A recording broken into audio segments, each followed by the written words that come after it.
السلام عليكم، السلام عليكم، وحشتوني، وما تنسوش اللايك والشير، واشتركوا في القناة بقى. في ايه؟ هو في حد واقف لكم على الباب يخوفكم؟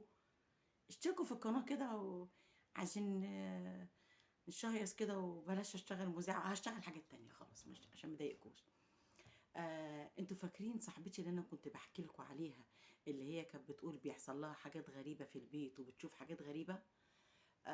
صاحبتي دي اتصلت بيا من يومين، وبرضه قالت لي ان انا اتكلم في الموضوع ده، عشان عايزة حد يرد عليها ويقول لها، يعني يطمنها على الأقل. أنا عايزة أديكوا فكرة عنها. أولا صديقتي دي متعلمة كويس، بتصلي وبتصوم، وولادها في مراكز كويسة، وجوزها في مركز كويس، بس هي صح، يعني هي ربة منزل ما بتشتغلش، وبني ادمه مثقفه جدا جدا. حاليا بقى بتقول لي اللي جد عليها، بتقول لي اما التليفون يرن، لمجرد ان انا اعرف ان مين اللي على التليفون ببقى عارفه هيقول لي ايه، هو هيكلمني في ايه. ودي حاجه قلقاها ومخوفه، وبيني وبينكم انا كمان خوفتني، لدرجه ان انا قلت لها، جيت بعد كده رنيت عليها، بتقول لي تو ما شفت برضو رقمك عرفتي ان انتي قصده تتصلي بيا عشان تتاكدي ان انا في دماغي ايه. وبامانه ربنا دي كانت حقيقه. وبعدين بتقول لي لما بتتكلم مع حد بتبقى قاعده قدامه كانها بتقرا افكاره. بتقول لي ببقى حاسه بكل اللي هو عايز يقوله او كل اللي في دماغه. ليه؟ انا معرفش. حتى لو معرفوش كويس ببقى حاسه بكل اللي بيحصل.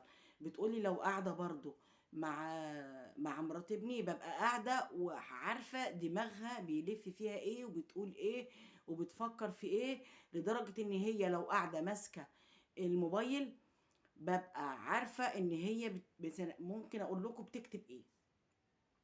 فانا ببقى المواضيع دي بتبقى قلقاني جدا جدا، بيني وبينك هي مش قلقاكي لوحدك يا اختي، دي رعبتني انا عايزه اقطع علاقتي بيك، انا مش مرتاحالك. صح. فلقيت الموضوع ده حاجه غريبه بصراحه. هي ممكن تكون يعني موهبه من عند ربنا، اكيد اكيد. آه يعني زي ما بيقولوا كده، ربنا صرف لها خير. ايه هو بقى العلم عند ربنا. وهي كمان بتقعد تقول لي دايما انا قلبي مطمن. يعني حتى لو الفلوس اللي معايا انا حاسباها مش هتكمل مثلا الشهر ولا الكلام دوت، ببقى حاسه بطمأنينة ان هي لا هتكفي الشهر وهتكمل والحمد لله. بس ايه بقى اللي بيحصل دوت؟ ايه دوت؟ مش انا مش عارفه. انا مش عارفه بالامانه. يا ريت يا جماعه اللي يعرف يكتب لي في التعليقات، عشان هي تطمن وانا اطمن قبلها. البت دي ما بقتش مريحه. سلام عليكم.